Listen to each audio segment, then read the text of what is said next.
So we can definitively say that the Son and Holy Spirit are not arse, whereas the Father is arse, exists arse. No, Can we say this a no, bit because about the Eastern Orthodox? Not you, the Orthodox. as I told you, the meaning of the word cause, even they use the word cause because the idea, because that's the word the Greek fathers use. But You the need to word the quit Greek playing with fathers God. use is different to the usage of the word cause that we have in English today. So it means principle. It doesn't mean cause in the sense the Aristotelian, and I think also the sense in Plato of the word cause does not coincide. It's not exactly the same as the one we do today.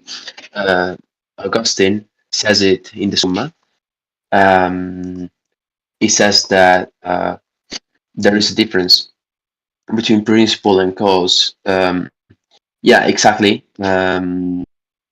He says in Cause uh, would be a differentiation Question over 20, essence. question 23, verse reply to object 1.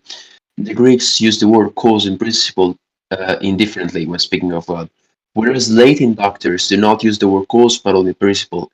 The reason is because principle is a wider term than cause, as cause is more common than element. For the first term of a thing, also the first part, is called the principle but not the cause. And now the wider term is the more suitable to use as regards of God, because the more special terms are, the more they determine the mode adapted to the creature. Hence, this term cause seems to mean diversity of substance and dependence of one another, which is not implied in the word principle. For in all kinds of causes, there is always to be found, between the cause and the effect, a distance of perfection or of power, whereas we use the term principle even in things which are not such a difference, but have only a certain order to each other, as when we say that a point is the principle of a line, or also when we say that the first part of a line is the principle of a line. So, So if we were to ask about, so just on behalf of the Eastern Orthodox, do they believe that the Son is arse? the I think yes. I'm not exactly sure. So would they believe that the Holy Spirit is arse, exists arse? Um, I think they believe. But depends on. I don't know exactly what they mean by aseity, to be honest. Okay, so when we say We arse, okay, so it means that you don't derive or depend on anything other than yourself for your existence, right? We can agree on that, yeah? um. I will just use the word if.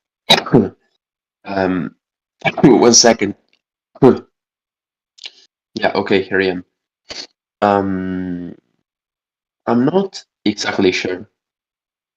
Um, I would say that yes, they will believe in the aseity of the Son and of the Spirit, because, as I Okay, said, it's a matter of language.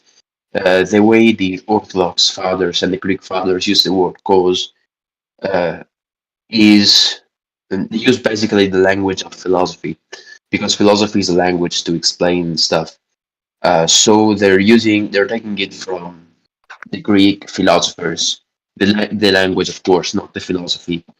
And they're saying that for example, the cause of Aristotle uh, is not really not in the way that we use today. Idea in Aristotle is more like reason, the reason of something. For example, Aristotle distinguishes between material cause. Let me let me. I don't remember all of them um, by memory, but still, material, formal, efficient, and final cause.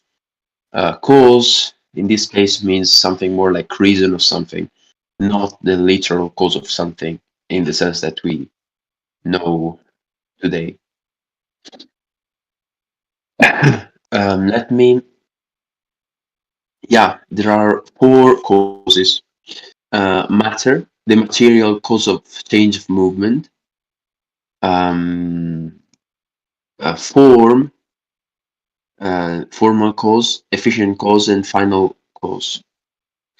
So yeah, it means reason of something. And the Latin fathers do not have such distinction because they use different terminology basically, but they don't disagree on the matter. But are you aware what the Cappadocians said in response to Eunomius, like about how he said that the son is caused, therefore the son is begotten, therefore he's not God? Are you familiar what the Cappadocians' answer was? The Cappadocians, well, the cause. Let me. I don't remember exactly their answer, to be honest. Yeah, okay. So basically, they said that the son, his hypostasis is caused, whereas his essence is uncaused, right? So that's why when I was asking you, do the Eastern Orthodox believe the son is arse? That they would say that the hypostasis is not arse, since there is caused to exist by the Father, whereas the son's essence is arse. You understand? Yeah, as I said, it's the term cause that would be the contention here. Say again. It's the term. I would say that the contention here is the term cause and the usage of the term cause because of what No, is I'm learned. granting it's eternal. I'm granting that it's it's eternal begetting or eternal causation. I'm not. That's not the my contention. No, it's not the causation. It's the usage of the term aitia in Greek, which will be the contention. Because I would have to see the Greek from Eunomius when he said that is caused. What word did he use for caused? Because that's really important. If you use the term aitia, that wouldn't from Eunomius that will just be a non sequitur. Because if the aitia is the reason of something, um, it wouldn't follow just because there is a reason for the son in the sense that his principle is the father. It wouldn't follow that he's not eternal.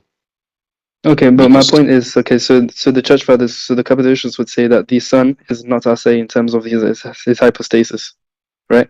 So my point is, okay, if according to them, if you have three arse beings, that would be three gods, okay, and since the Son and Holy Spirit are caused, like they are not responsible for their own existence, they are caused to exist by the Father, and therefore that is monotheism. If saying that the Son and Holy Spirit are not exist not arse, as in that they derive their existence from something, if that is monotheism, and saying that they are arse is polytheism, then all you've done is stripped them of the divinity, because if the three of them being arse means three gods, and then you take arseity of two of them, which means that's one god, then therefore you strip divinity of the two persons. So can we agree on this so far for the Eastern Orthodox? I'm looking at Gregory of Nyssa just to understand where you're getting the quotes from. I think Let on me not see. three gods, Nyssa got not three gods. You scroll towards the bottom. He says it. No, I'm looking at the answer to Eunomius specifically. Mm. But I think Aquinas answered to Eunomius, so I'm gonna go to Aquinas. No, he did. Like what you just said, basically, that it's not that they are caused; it's that they are the principle. That the Father is the principle. But would you agree with me that? Yes, it's the principle, yeah. So, with my argumentation against the Orthodox, would you agree with me that they have basically stripped a divinity from the Son? No, I wouldn't No. really. So why not? Let me I'm trying No, to understand. I'm looking. I'm going for the Summa. Give me a second. I'm aware that the Eastern Orthodox apply aseity to the essence, as in saying that it's the essence is uncaused, I whereas the would have persons to are look caused. at the Cappadocian's father. I would have to look at the Cappadocian's father for.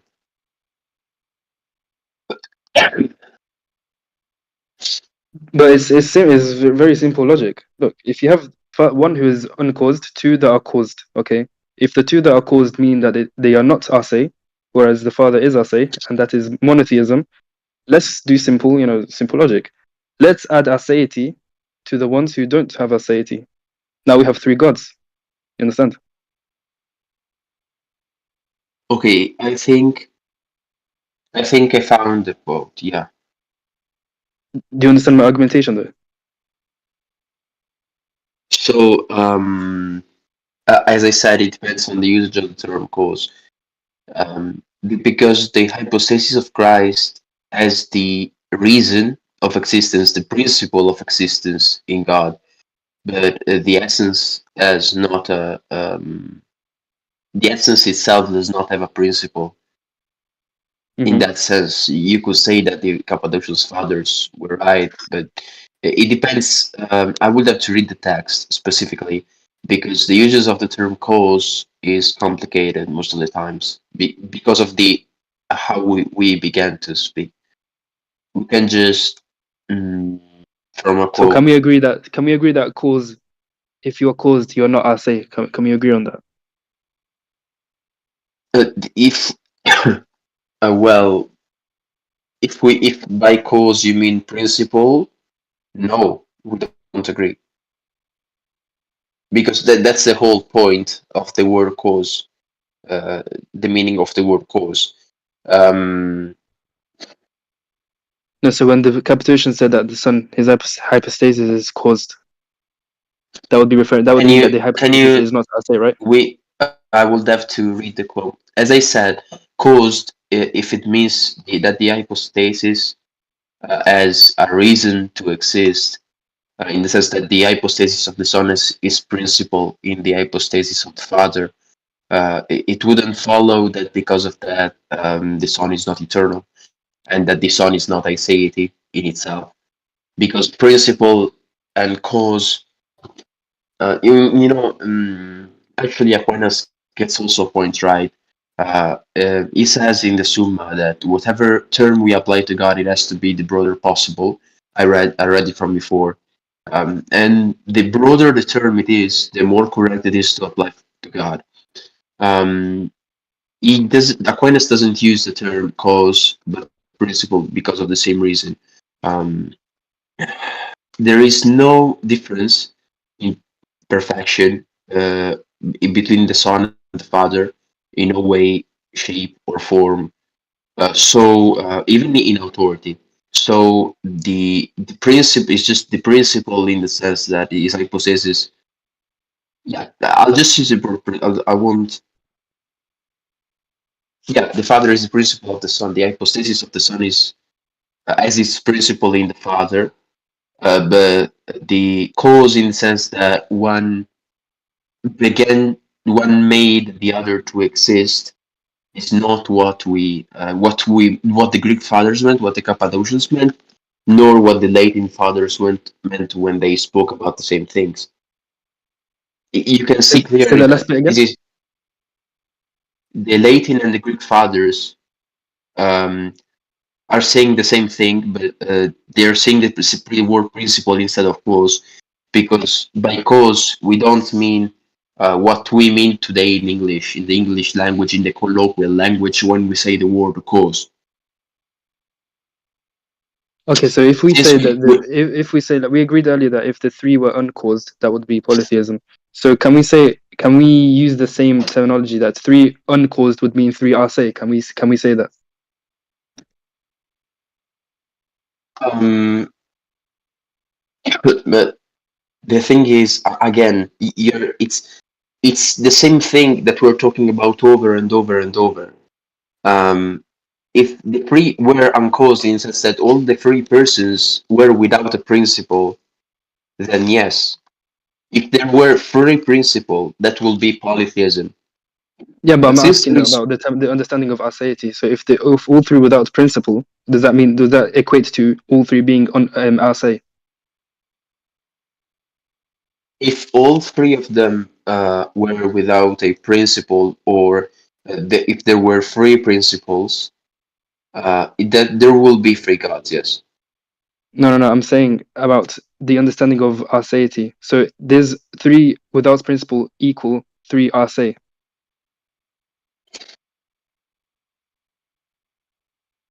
You understand my question? But if it's not true that. Can you please repeat the question?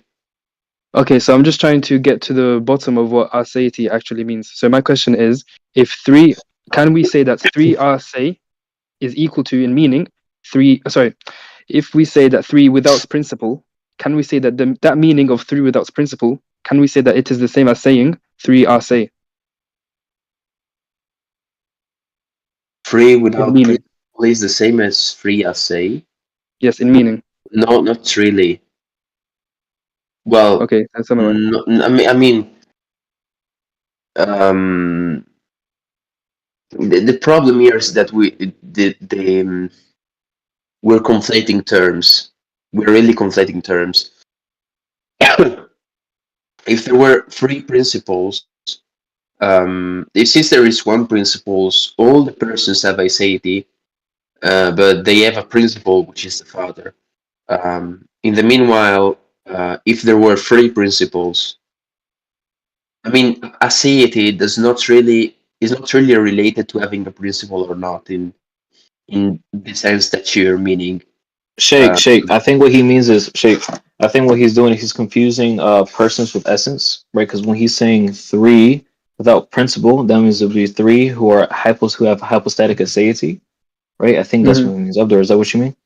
Yeah, I'm talking about the hypostasis. Yeah, if you're talking about the hypostatic aseity, then yeah, that would be three separate gods. But since the when it comes to I'm not Eastern Orthodox, but when it comes to Eastern Orthodox, the aseity lies within the essence. Like it is of the essence, right? So the father has the relation of property being of being the begetter, being the father, right? Which makes him distinct from the essence and distinct from the son who is begotten and the spirit who is which proceeds from the father. So So what the I'm trying to do is okay. yeah, so kind of like clarify your terms exactly because you were confusing him when you were meaning hypostatic aseity, but just confusing the terms when it comes to it's just aseity generally. Yeah, the other thing is to understand what he's trying to say, because I tried to explain. I explained like 5 times the meaning of cause, but we're getting stuck on this, and I don't know what I'm explaining wrong, to be honest. No. So Yeah. you're not explaining anything wrong. So I'm just trying to understand get to the bottom of what aseity means, so that we can agree on our terms. So when I ask in terms of the hypostasis, if we have three that are without principle, three hypostasis without principle, can we say that that is like saying that they have aseity, that they exist ase? All three have aseity in the hypostasis. Is it the same as I saying mean, three without principle all the three persons have aseity in that sense. in the hypostasis? No, because no, Abdur, at least I don't know he's Catholic, right? At least through the EOs, aseity would not be a property of the hypostases. That's So just yeah, not the I don't case. understand At least I when don't it comes to understand EOs. how. Yeah, I don't understand how you can't attribute aseity to the hypostasis, since you're saying that the sun in the hypostasis is being caused by something else. So that would, by definition, that means that you're deriving I existence said from what something it means external. cause, though. I explained what cause means. Cause means that there is a principle. It doesn't No, mean not the you, not cause you. in the, I'm talking about EOS, not you. yeah, the Eastern Orthodox, maybe there's a difference. They use the different words mean the same thing. Cause in the Aristotelian, I think they're using the Aristotelian sense of the term, does not mean cause. I mean, where the Greek fathers are taking their language from, um, they are not meaning cause as the way we use the word today in colloquial language. And Aquinas is pointing it out, basically. Um, not only Aquinas, I think the Latin fathers especially. If I go to Augustine, is not gonna say that the sun is caused, or if I go to the other Latin doctors and fathers, they're not in any way meaning um, the Son as a cause in the modern use of the term. So what the main thing is, the usage of the term cause does not reflect that there is a cause and consequence, from which the Father is the cause of the Son and the Son is the consequence of something that the Father did, because it's not an active action of the Father creating the Son. It's not something that the Father did at one point in time, so the Son is caused in the sense that the Father did A, so the Son is B, the consequence. No, it doesn't mean that when you go to Aristotle. Aitia is the more correct translation, I would say, is principle and not cause in this case.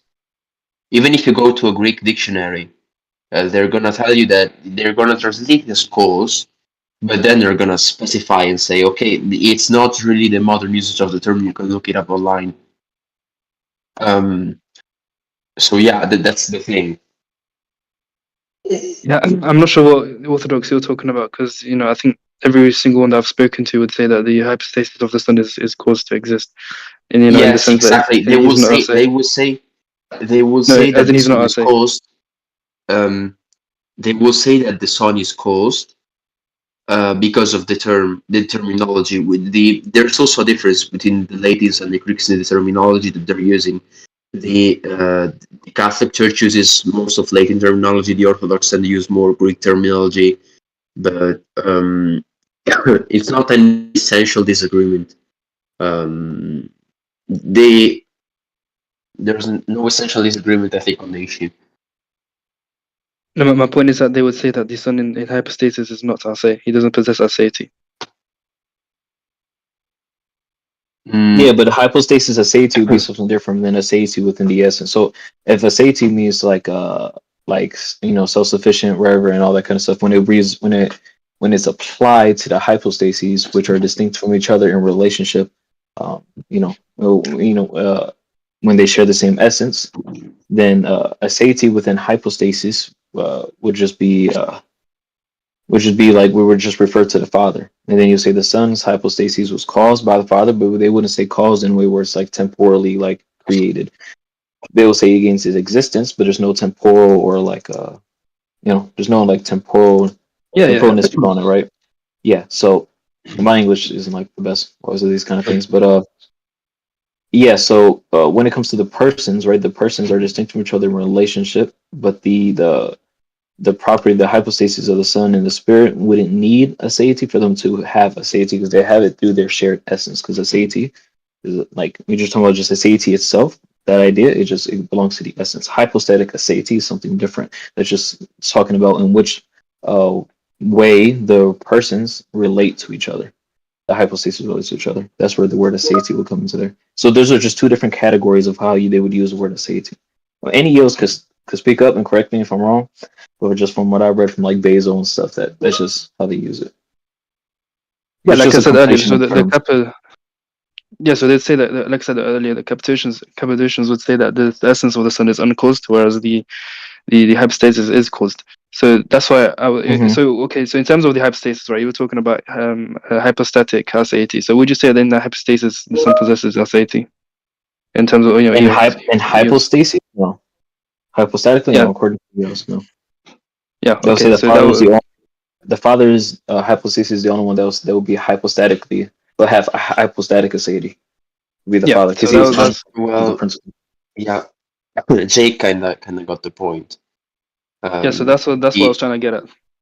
Yeah, but you can't conflate the terms between like aseity and when referring to the essence and hypostatic aseity, because I think that's even a distinction that Thomas Aquinas makes. Yeah. Okay, I kind of got his point. The Son is called the Son because he has a principle called the Father, and from the Father, through the begetting, is the Son. So the Son has a principle, but the essence itself does not have a principle. So the Son is identical to the essence, but there is the SCAD relation, which would Yeah, okay. I kind of got your point now. Yeah, so that was yeah. So in terms of, for example, if so, we can definitively say that the Son does not possess aseity in the hypostasis, but he possesses it in the essence, right? For the ears. Yeah, in the essence is necessarily. The thing is, the person is as a aseity because there's aseity, the essence as aseity, and the persons are identical to the essence. So the persons have necessarily aseity because there's the Son as aseity in the essence because he is identical to the essence. But there is the Hesiod relation, which is outside of the essence but doesn't add anything to the essence. I think you already know this stuff. But basically, yes, the in that sense, there is a principle that the Son is, but it wouldn't strip the Son as the Son is in his essence to the by the property of aseity. Yeah. Hey, just don't that we can't say though. You probably misspoke, but we can't say that each of the persons, each of the hypostases are identical to the essence. You can't say that. That's an issue. Yeah. What? You can't say, right? None of the fathers would say that the hypostases are identical to the essence. In Thomism, I'm not really sure what you mean. The persons are identical to the essence. That's what. Can you give me a quote? That's in Thomism. Actually, let me go to my quotes from St. Thomas. Yeah, I got quotes from the. I studied the. Let me check. Maybe I remember wrong. Yeah, you're Thomist as well.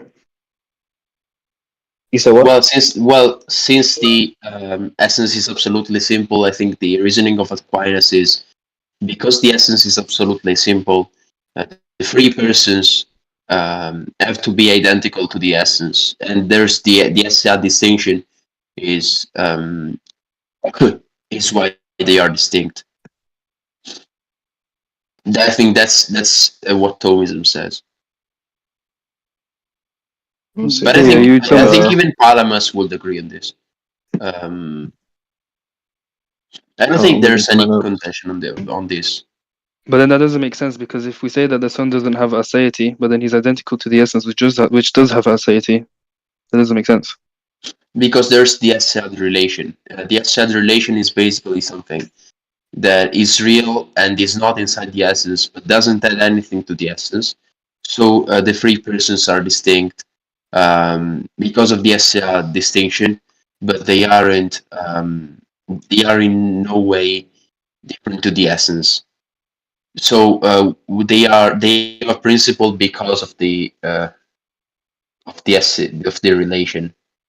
When you're talking about adextra distinctions, are you talking about the relations? Yeah, the relations are yes, the relations are the thing that make the distinction. They're called relation of opposition.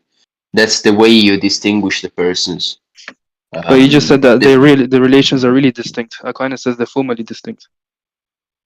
The relation of opposition are the way by which you distinguish the persons. Yeah. Okay, I found it from Aquinas.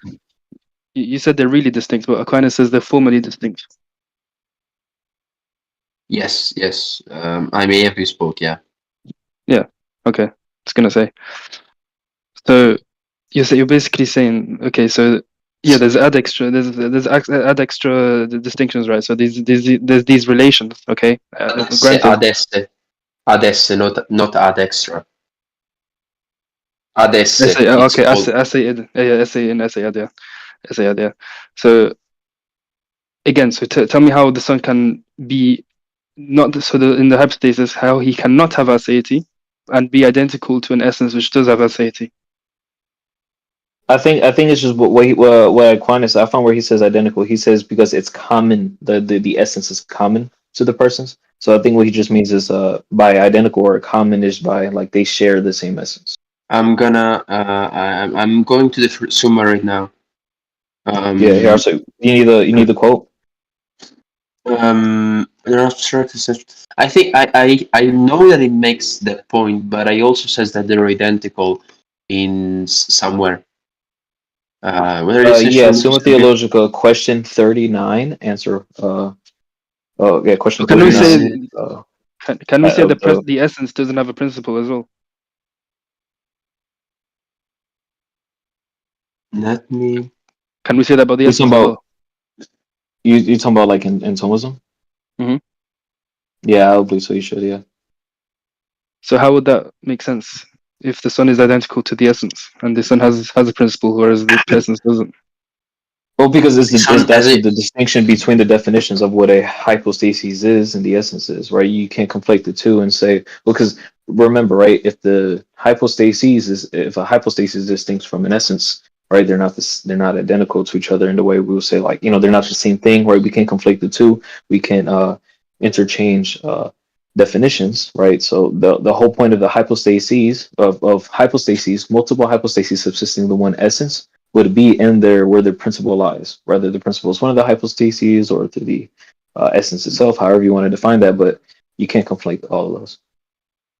So when you say that the Son is yeah, okay. identical to the essence, are you saying that whatever is true of the essence is true of the Son? I'm assuming that's what Thomas Aquinas Yes. means by that. It's just I weird the got way he says it, but I think that's what he says. But yeah, I I mean, got if you're saying Aquinas says in question 39 that some Article thought 1. wait, I lost the quote. Thence it follows that God's essence is not really distinct from person, and yet that the persons are really distinguished from each other. For a person, as above stated, signifies relation as subsisting in the divine nature. But relation as referred to the essence does not differ therefrom really, but only in our way of thinking. While as referred to an opposite relation, it has a real distinction by virtue of that opposition. Thus, there are one essence and three persons. yeah, so according to that quotation, so whatever is true of the essence is true of the person, right? Yes, yes. So in that case, if it's true that the essence has no principle, and it's true that the Son has a principle, how can he be identical to the essence? Because because of the relation. But like we said, As whatever's true of one the is true way of the other. The way John of Damascus puts it is that there are three subsistences of the divine essence. What is true of one subsistence is not necessarily true of the other subsistence. But what is true of the essence is true necessarily for all of the three persons. Yeah, granted, I'm not forcing transitivity on you. I'm just saying that whatever's true of the essence is true of the person. Yes. Yeah, so it doesn't have to be. It's not related. This isn't related to transitivity. So like I said, like if the essence has no principle and the Son has a principle, how can they be identical? As again, Jay already said this. There is a difference between the hypostatic properties and the aseity of the aseity of the essence. But in that case, we can't say that what's true of the essence is true of the person. No, we can't, because we're talking about different things. When we're talking about the begetting, we're talking about the distinction, the relation of opposition between the Father and the Son. And so we're saying that the Father is the principle of the Son. So one subsistence is the principle for another subsistence. We're not talking about the essence itself. We're talking about the two subsistences of the essence, which are really, there is a distinction between the two. Okay, formal distinction. There isn't a real distinction. Hey, Abdur, real quick, hold on. I found the part of the Summa. It's literally like the next question.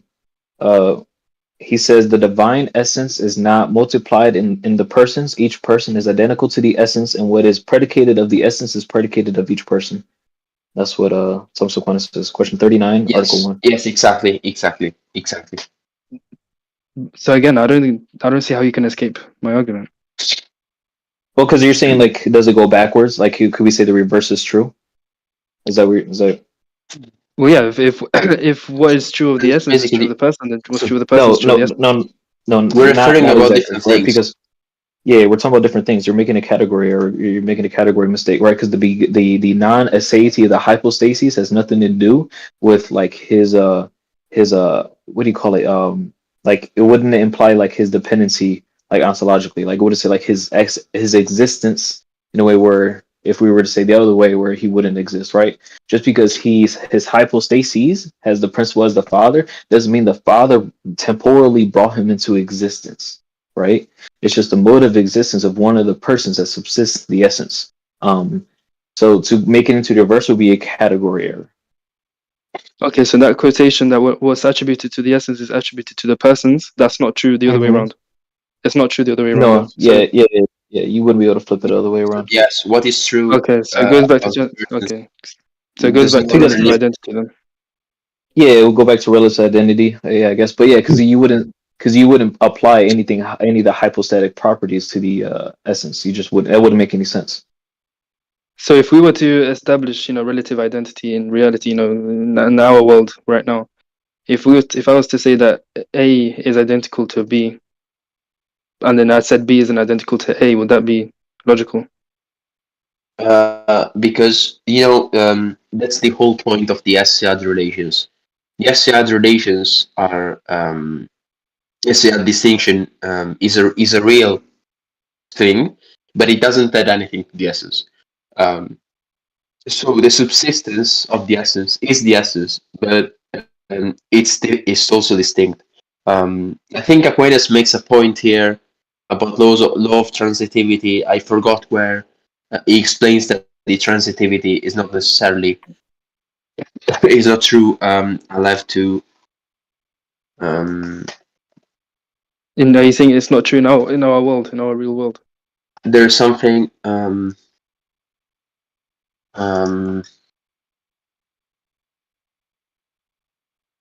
That's just if we're gonna use There's something. There's Aquinas makes some set outs that there are some conditions about the. I think I found it. Identity is transitive only when there is. Give me a second. Okay, here it is.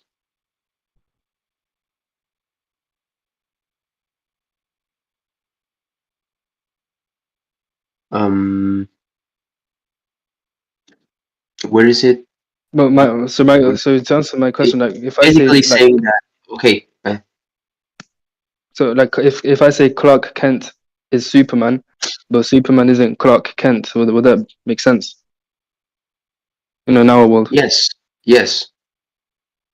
it would make sense. Yes, because there is a distinction between the two. So No. the person, I'm saying that identity. Superman is identical to Clark Kent, and then I turn around the same sentence. I say Clark Kent isn't identical to Superman. Does that make sense? yes, it does make sense. It does make sense. See, it does make sense because what's your there is a. I could just say there is a real relation between the two. So the one is the one.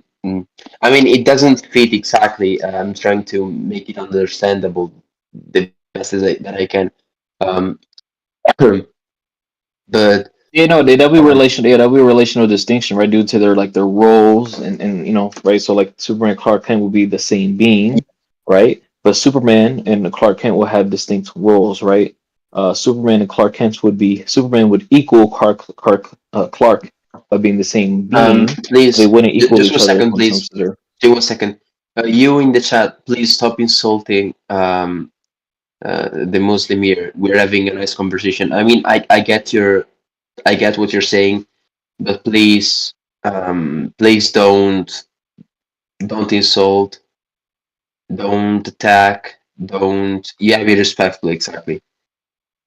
Thank you so much. Okay.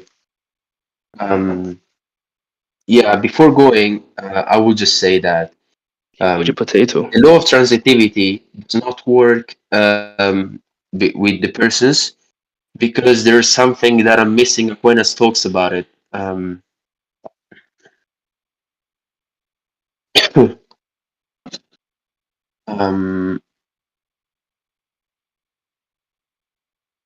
Okay, where is it?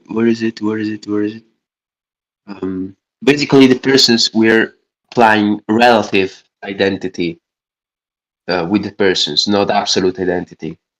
Aquinas argues that I forgot the argument from Aquinas, but basically According to Aquinas, we can't apply absolute identity with the persons. We apply relative identity, um, which is the same concept of identity that we use many times. For example, if I say if we use absolute identity, I would have to say that me at 1 year and me at 2 years old, me when a 1 year old and me when a 2 year old, we're actually two completely different beings because there is a different property which is distinct between the two. We apply relative identity because they are identical to the essence but distinct by the relation of opposition, which is what makes the distinction. There is a distinction between the persons, an SCR distinction, and then we have the essence, which is absolutely one, and the essence is why we call all the three persons God, because all three of them are identical to the essence, while all three of them are distinct from each other by the relation of opposition. An Orthodox wouldn't use the term relation of opposition because, well, there are a few problems. I don't know exactly why they don't use a relation of opposition. They usually don't really like the term, apparently. But yeah. I don't know what they would say. So we said earlier that the distinctions between the relations are formally distinct. And would you agree that if I said that unless you can make a real distinction in the distinction reality, then in reality there would be no distinction, basically, right? If you can't make a distinction in reality, there is no distinctions. Well, there is a real distinction between the persons. So there is. So it's not formal distinction. If we're just going by Aquinas, he says real. He says the distinction is real. If you go by Aquinas, You said earlier. he said the distinction is real. Sheikh, Yes, when he exactly. quoted Aquinas, but many times he said it was real. Yes. But I mean, It's a real distinction, not a formal. a few minutes ago we said formal. Yes. Okay. No, no. we said real. We said real I distinction. don't know if he did. I don't know. I didn't hear if he did. If he did, I didn't hear it. But when he was quoting Aquinas, never did he quote Aquinas saying that the distinction was formal. Every time he said the distinction was real. No, not Yes. the quotation when I asked him, like, personally. Maybe, I don't know. I didn't hear that. Maybe I'm just going by what he quoted. Maybe I was. No, I think no. Aquinas says that the distinction is real, not formal. If I said it, I was wrong, most likely. So The real distinction is real. When I reread the Summa, yeah, the distinction is real. I'm pretty sure. You're not. So is it certain or? No, I'm pretty sure that the distinction is real. I have to go now, but Jay, if you want to speak, if anybody wants to take my place, I'll have to go now. Bye-bye, Brother John Damascus. Bye. So Jay, so there are real distinctions within God. If we're going by Aquinas, yeah, that's what seems to be what he says. Yes. But I thought real distinctions was the whole point of ADS was to avoid real distinctions. It's to avoid the distinctions within the essence. Yeah, but that's why he says that they can be the properties of the hypostases can't be reversed to the essence, because then he says that will then I forgot where he says it, but I think he says that will then affect the simplicity of God. Yeah, right. So we're saying that there's no distinctions within the essence, but if there's a real distinction and the persons subsist within the essence and they are really distinct from each other, then how is there not real distinctions within the essence? I don't know. Say it one more time. Are you saying that, like, why can't we reverse it, or why wouldn't be? No, why? So why is it? So sorry, how is it? So you said there's real distinctions within the essence, right? If we're going by what Aquinas says, yes. We're just going by what Aquinas says, yes. Yeah. So, like I said, the whole point of ADS is to avoid real distinctions. Mm-hmm. So how? In the essence. In the essence. Yeah, right. In the essence, and the person subsists within the essence, right? Yeah. And the persons are distinct, really distinct from each other. Yes, he said here. I think this is where he was quoting. Hold on. This is where he says, I've been memorized all these Aquinas quotes. I just know where he's about where it says, oh, that's wrong place. Give me 1 second. Yeah. Found it. Scroll Yeah, he up. says, question 28, article 3, he says, in God, the relations are real, and therefore the persons are really distinct. For in God, relation is not accidental, but subsists the divine essence. What he says. So, because he says they're from the relation of origin, which would that distinguishes the hypostases from each other. Yeah, so to put it plainly, there would be real distinctions that subsist in God. Yeah, he says, here's, this is what he read earlier. Question 39, Article 1. In God, there's no distinction in the essence itself. The distinctions arise only from the relations of origin, of the hypostases. That's what he means, which do not divide the essence. So you're saying, why don't the relations in the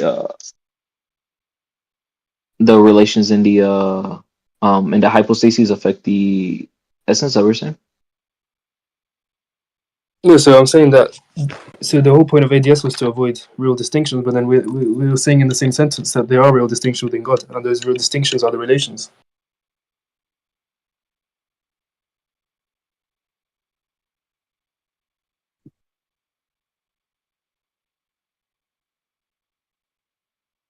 Maybe, I don't know. I have to read more of Scotus.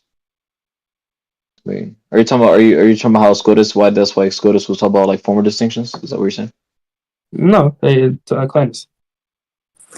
Oh, Aquinas, okay, because like it's in Article 1, he says the distinctions among the persons arise from the relations, but the essence is not divided because the relations are not accidents but subsist in the essence. Yeah, right. And those relations are really distinct from each other, and the relations subsist within the essence. Mm-hmm. That would mean there's real distinctions within the essence. Does that follow? Well, yeah. Maybe I'm not super versed on Aquinas. Okay, that's fine. Because are you saying that if three distinct things subsist the essence, that just the when they subsist it, then they are dividing it? Well, I mean, that's according to you guys, right? So according to you guys, real distinctions would lead to composition.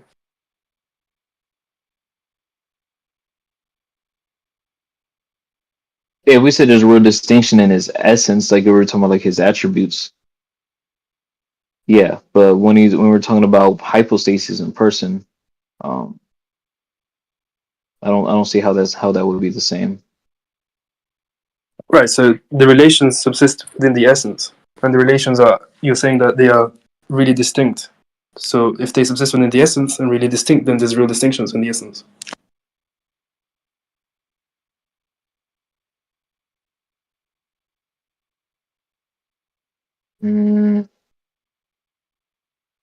Because we're talking about the relation of origin of the. Because if the real distinctions are just referring to the relation of origin and hypostases, right? We wouldn't apply those to the essence. We wouldn't attribute those to the essence. But they subsist within the essence. Right, but that doesn't mean we could then apply those distinctions on each other into the essence. But if we're saying they subsist within the essence and there's distinct, then there's distinctions within the essence. I mean, that's not how it logically follows. Yeah, but no, hold on. So you're applying the because I know what you're saying, that if there's a real distinction in the essence, right? That means that you're dividing the essence. Then there'll be three gods, right? There'll be tritheism, right? No, you guys say it's composition. I don't really hold to that. But I'm just saying what you guys say real distinctions is composition. How would you define subsist? Like it's intrinsic. Like it doesn't exist like separate or apart from the essence. It subsists within it, so it's like intrinsic. So the issue is, right, the distinction, the real distinction is in the relations of the origin of the persons, right? The hypostases, right? They subsist the essence, which would mean that they all fully possess the essence, but we still wouldn't apply the distinction of the persons. We wouldn't put that into the essence. We wouldn't say there's then a distinction inside the essence just because they subsist the essence. By subsisting the essence, at least within like the Christian framework, it would mean that they all fully, they all fully have the same divine essence and nature. But how wouldn't it follow that there's What do you mean? distinctions in the essence? That there's distinctions in the essence since they subsist in the essence. No, yeah, no, yeah, but no, no, it wouldn't. I think it's just our definition of subsist. Okay, but we can just use it as exist, right? So we can say that the relations exist within the essence, to put it simply. Right? No, even that would be cool. Let's find a give me where you get your definition of subsist. I mean, I've just got it from talking with Christians and how they describe when they say that the person subsists within the essence, like it's a distinct subsistence. Right, yeah, but that would just mean that they all have equally, they all have the entirety of the divine essence, right? Like how would Yeah, you like I get you get it within context, but when you think, because it's just I think what you're doing is you're confusing when if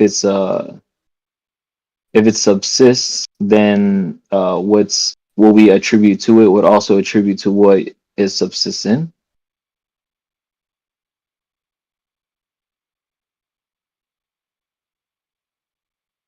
So just to put it simply, can we say that the relations exist within the essence? Like, just to put it simply.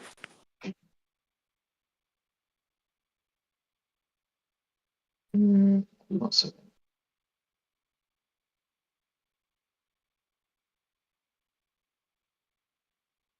Oh, I'm sorry, I'm at work.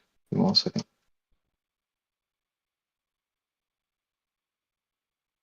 Hold on. Forward this call.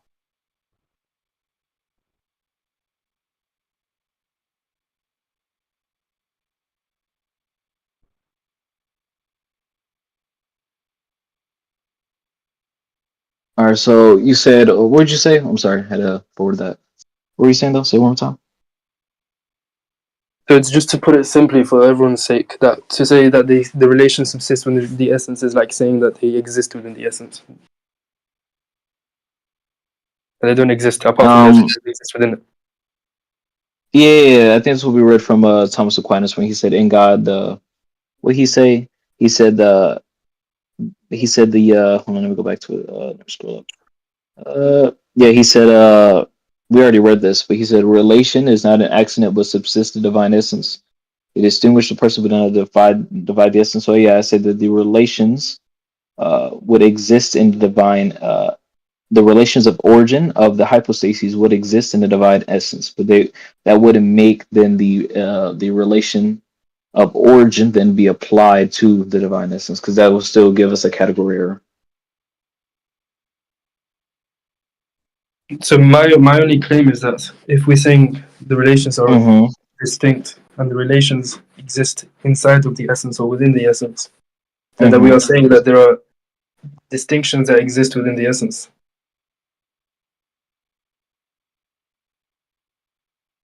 No, because the relations that are within the essence are will be predicated on the hypostasis, not on the essence itself. You wouldn't be able to take the because they'll be applied to the hypostasis regardless. It's just the hypostasis would exist. I guess you could say would exist inside the essence, but we then wouldn't be able to place the hypostatic relations or the hypostatic origins or the hypostatic distinctions onto the essence, because then that would be a category error. We're making a category mistake. Because when we say there's no real distinctions in the essence, we're just saying that within the essence itself, we just know we just can't. You're just saying that there wouldn't be anything that would be that would then make us apply real distinctions within the essence, because then there'll be multiple essences or multiple instances of the essences, which will be a tritheism. But if we're saying that there's real hypostatic distinctions, then that wouldn't necessarily say there's real distinctions on the essence. We wouldn't then just predicate that on the essence, because that would just be a category error, category mistake.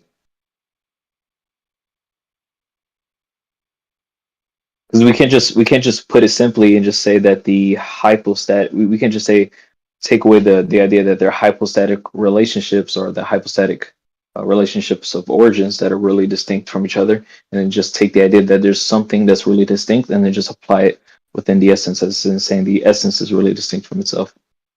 Whatever.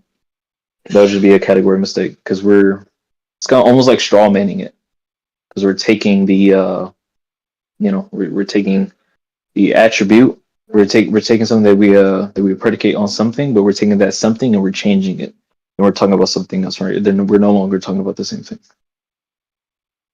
You get what I'm saying?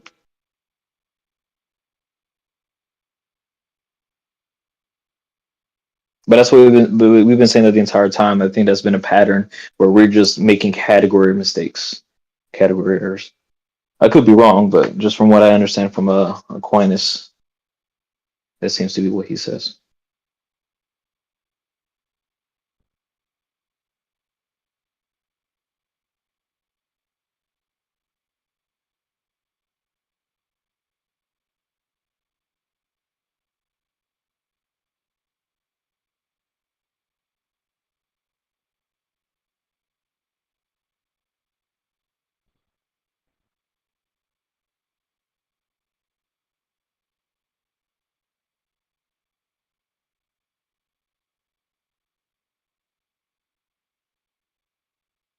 We'll be confusing the whatness of God for the who of God, I guess is another way someone could put it.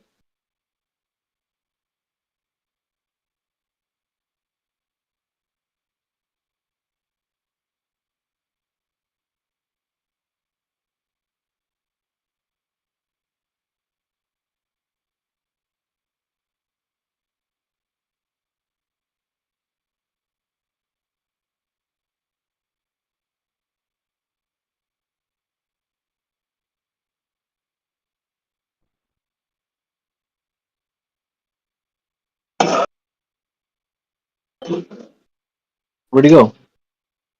Imam Logic. Hello. The Earth says hello. Was good, Jay? You good, man? I think the guy just I'm left. going. You guys just kept Why did he going around in leave? circles. I don't know why I didn't discuss a different topic. Yeah, No, he just kept making the category errors.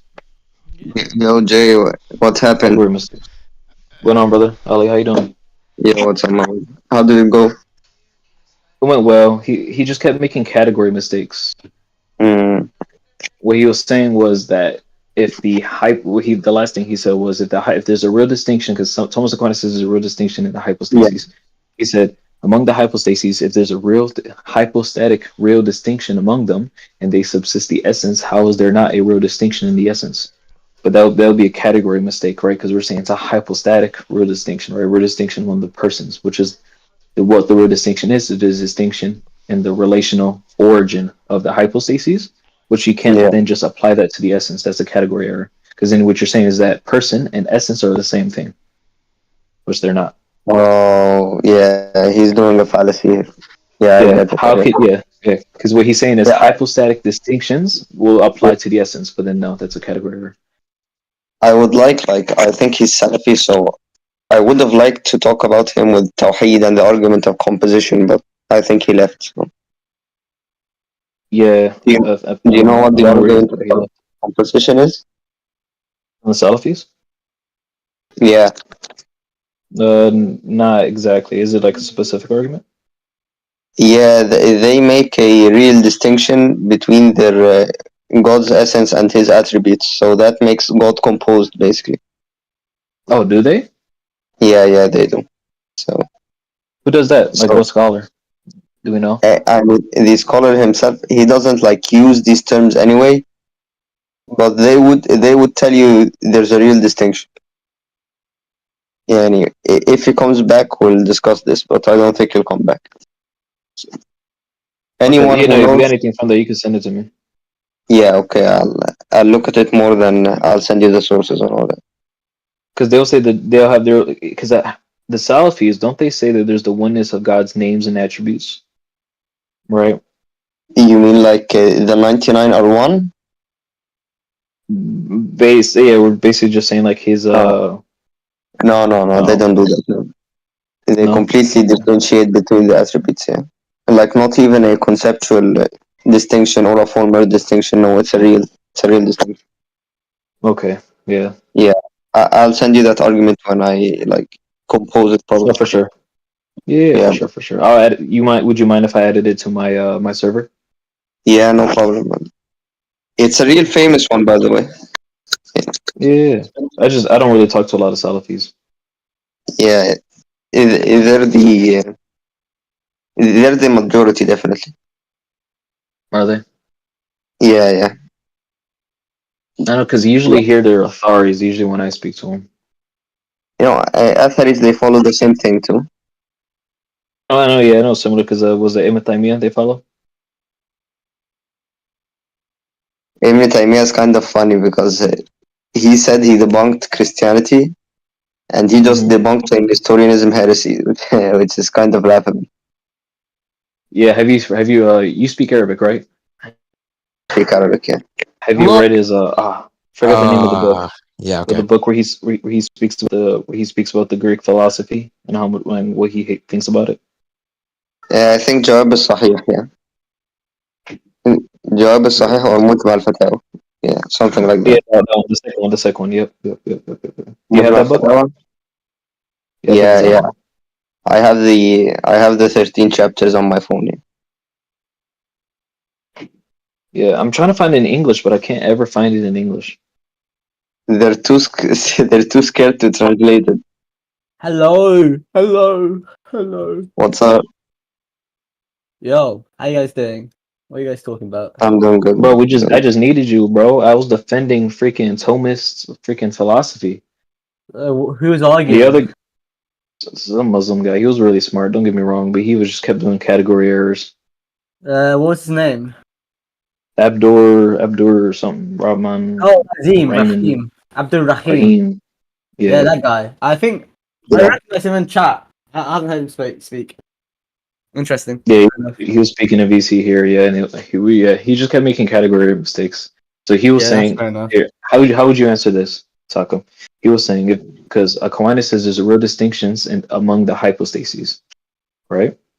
The hypostases are really distinct from each other, but yet they subsist in one essence. Then he says how, right? He says because Thomas Aquinas says the persons are identical to the essence. Each of the hypostases, each of the persons are identical to the essence. And he says, then if everything that is predicated on the essence, can it not then be? Can they be predicated on the persons? And if so, can can whatever is predicated on the persons then be predicated on the essence? Like in reverse, Brother, can the same thing be true in reverse? I don't know that much about theology, but I do You're think good. Catholics make a You're good. virtual distinction from my knowledge. Let's say let the Catholic explain. Well, I think the SCOTUS will make a formal distinction, and which is like an in between. But Thomas Aquinas says real distinction. But how would you answer that, Taco? He said that again. I was. Oh I my heard the gosh, first. Lord. I heard the first part where he said Thomas Aquinas recognizes a real distinction between the Yeah. hypostases, which is I agree with that. Here, premise one. Here, Yeah. so premise one, Taco. Let's write it down Each- in chat. P1. P1. Each person is identical to the essence. Okay. Right. Yeah. Premise 2. There's a real distinction among the persons. Real distinction among the persons. Yeah. Mhm. Okay. But, right. So then, by order of relational opposition. yeah, relation origin, rather Origin, opposition, yeah. whatever. But just obviously we know it's opposition if we're going by Aquinas. Yeah. That's a given. So then premise 3, it'll just be a clarifying premise. It would just be we would say anything predicated onto predicated of the essence will be Right. also predicated of the person, Okay. right? Then premise and then conclusion, right? His Yeah. conclusion would be that anything predicated on the persons, or no, who would do premise 5? Premise 5. Anything predicated on the persons could be predicated on the essence. Conclusion, there's a real distinction in the essence. Conclusion. No, I disagree with that completely. Three gods. I mean, the way I'd answer it would just be defining Cambridge and Oxford definitions. Sorry. So you have this is something Wayne told me ages ago. I can't remember. So it's like I think the simplest way I could describe it is, for example, a Cambridge definition would be like the relationship between the father and son not having any kind of effect on the nature of a human person. For example, when someone becomes a father, that's not intrinsic change, but rather like an extrinsic change. So like it's not a change on the essence, Yeah. And therefore, his premise 5 would be incorrect. Yeah, basically, right? Like whatever, we would say since the person subsists the essence, then whatever's predicated the essence will be predicated on the persons because they fully obtain the essence. But since the real distinction in the hypostases are that just distinctions of their hypostases will make some each, different hypostases. That will be a different category than essence. What he is doing is he's equating hypostases or persons with essence, like saying that's the same thing. They're interchangeable. Yeah, I mean, that's the same thing as Cambridge and Oxford definitions, which is funny because I never really understood where Oxford and Cambridge definitions came from when he was explaining it to me. But I guess that's a real thing. I haven't. Where do they come from? King James Bible. I haven't read a book yet where that stuff comes up, but that's something that Whoa! What the?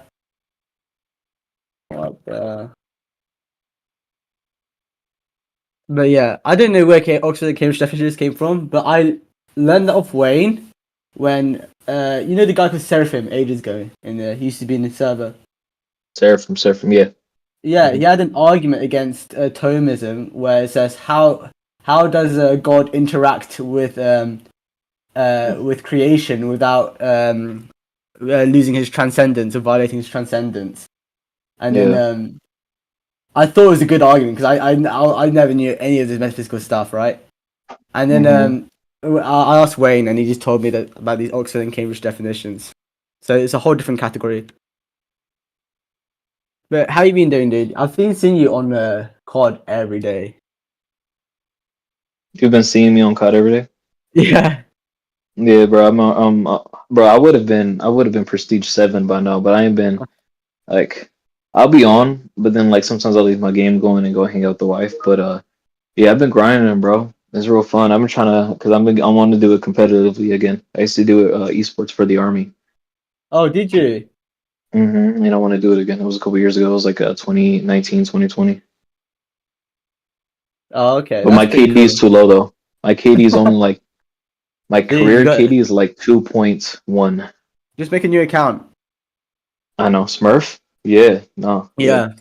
By the way, why am I getting shade? Why is this guy throwing shade on me? It's Shia. Who is that? I don't know who is Shia. In the side chat, he's just. I never talked to him before. Yo, sorry. Just before you go, Josh. Jay, how did the debate go? It went fine. He was just doing a category errors, category mistakes. Oh, okay. That's fair. Yeah. Do you want to know what he was saying? Because you weren't here for that. Yeah. You got. I had to take the biggest dookie. But anyway, yeah, go on. Yeah, all he was saying was like if because Aquinas says each of the persons is identical to the essence. So whatever's predicated of the essence could also be predicated on the person. And then he says, why can't it be in the reverse, basically, right? If it could be in reverse, then the real distinction among the persons would mean there would be a real distinction in the essence because they subsist the essence. But I show how that's a category because the real distinction among the persons is a hypostatic real distinction, right? Yeah. And the hypostases and the essence aren't the same thing, so you can't just reversely predicate that backwards. Yeah. There's no hypostatic. Yeah, there's nothing to predicate of the hypostases and of just the essence itself. It's just not. It doesn't exist. I'm coming from the EO perspective anyway, but yeah, because he was asking him east and north. Oh, you want to know his EO? You want to know his EO critique? Yeah. Like I didn't understand because John is Catholic, right? John? No, Bruh. Brother, Who's saying- Yeah, John is Catholic. I thought he was Catholic, so I was wondering why he was asking him Orthodox questions. John on the server. No, he's an ex-Catholic. Wait, hold on. Who am I- the gentleman that was taking part in the debate? I thought he was Catholic. Which John are you talking about? The guy literally called John. That who's was just profile? debating. Yeah, I yeah. wasn't here. But yeah, he's Orthodox. He literally takes pride in being an ex-Catholic. No, he's on about the guy Wait, with the what? Greek name. He's on about the guy with the Greek name. Yeah. Flavius. Obviously, He's Catholic. Yeah, he is. he's Catholic. Yeah. So I was wondering. Yeah, but that's the whole issue. Like, I was wondering why is the Muslim trying to get him to condemn Eastern Orthodox? Like, the debate wasn't about that, wasn't it? I guess not. I wasn't here, so. Yeah, I because did he was know a saying couple like, of- oh well, what was he saying again? He was saying something like the Eastern Orthodox think that our deity is like this great making property, and it strips divinity from the Son and the Spirit, etc., etc. But and he was trying to say he Yeah, was I trying to thought get him spiritual. to say something like that means, you know, Eastern Orthodox don't believe that the Son and Spirit are divine, right? Would you agree with me? Would you agree with me? Like, bro, like, hop off. The guy's literally Catholic. But even then, that's so dumb. Just dumb thing to say.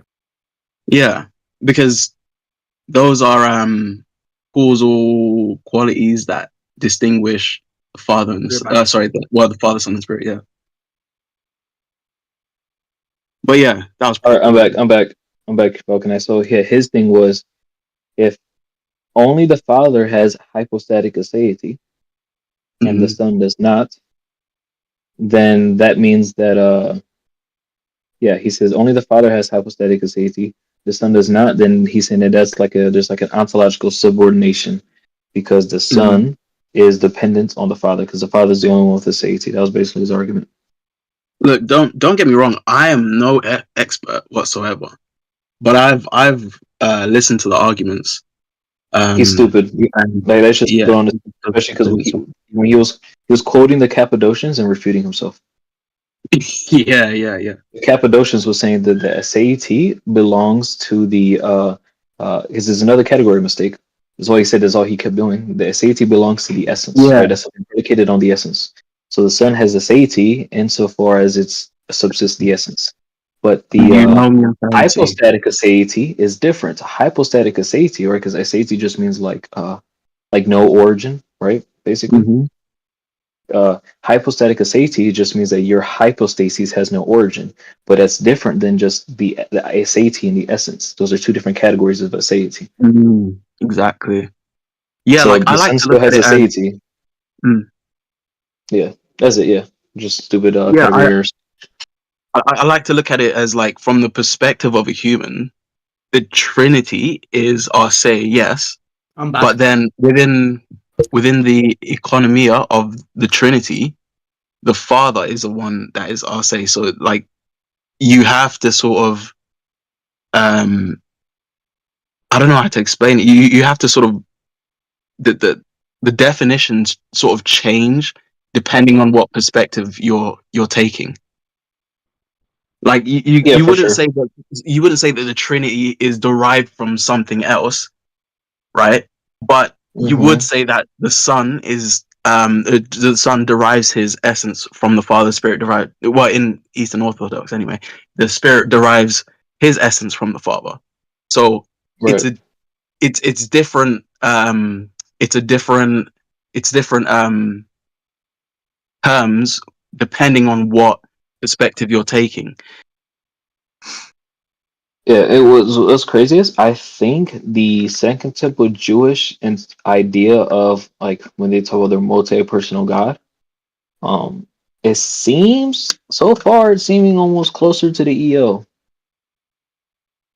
Yeah, because what they will say is that the Shekhinah of the Lord, the Spirit of Yahweh, and the Word of Yahweh, they say they both come from Yahweh, but there's never an idea where the the spirit of Yahweh comes from both the word, or it's just, or in where its existence comes from any kind of interplay between the word and the Lord himself.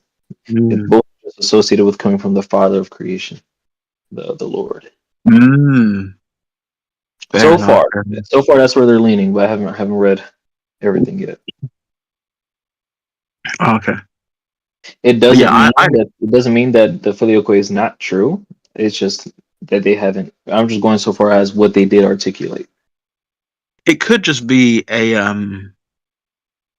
terminological difference because Mm-hmm. I am new to EO, but as I've seen it, it's more of a terminological difference because we say that the Spirit comes from the Father through the Son, isn't it? I think Yes, that's yeah, the EOs would say, yeah. That's the issue when you're quote mining Petrus. Is that people can just twist what the church fathers are saying in such cases. Mhm.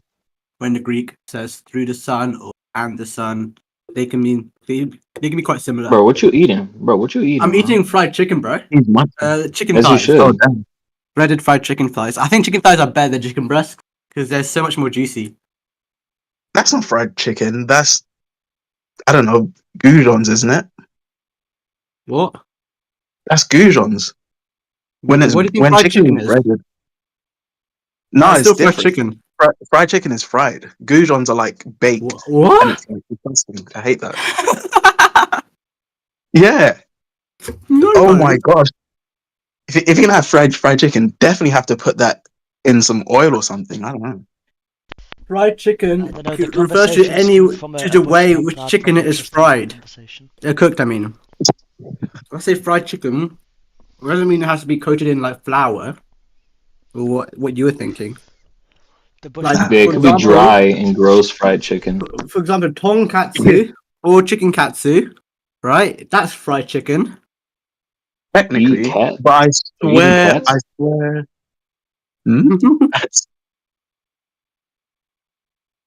You say fried cat soup? No, it's katsu. So, Takran, how does dog taste? Succulent. Succulent. See, I'll take this man's opinion on meat, bruv. Facts. He's tried it all. But what were you talking about? Yeah, patristics. I think using church fathers or patristics to argue filioque is dumb because church fathers are not infallible. Like, there's this guy I saw who was arguing against the filioque. He was in Eastern Orthodox, right? And then as soon as someone brought a syllogism, right? I think it was Christophorus. The guy just started manifesting or something, saying, "Oh, syllogism dumb. You should only rely on church fathers." All right. Let's see what Augustine says, dude, about predestination. Let's see what Origen says. Let's make dogma on Origen's writings. Like, you can only quote my church fathers so far to back up your beliefs, I think. Yeah, I could quote my Taka to say that I'm the king of England, you know? Yeah. I'm sure I also can. quote my Takran to figure out that he's actually homosexual. He is. Yeah, would you like to learn about my logical thing? Yeah, send us a syllogism. Send us a syllogism. Yep. So premise 1, we've never seen Takran with a female. Okay. Mm. Premise 2, since he's never been with a female, he must like to kiss and have sexual relations with men. Premise 3, Takran is gay. Conclusion, Takran is gay.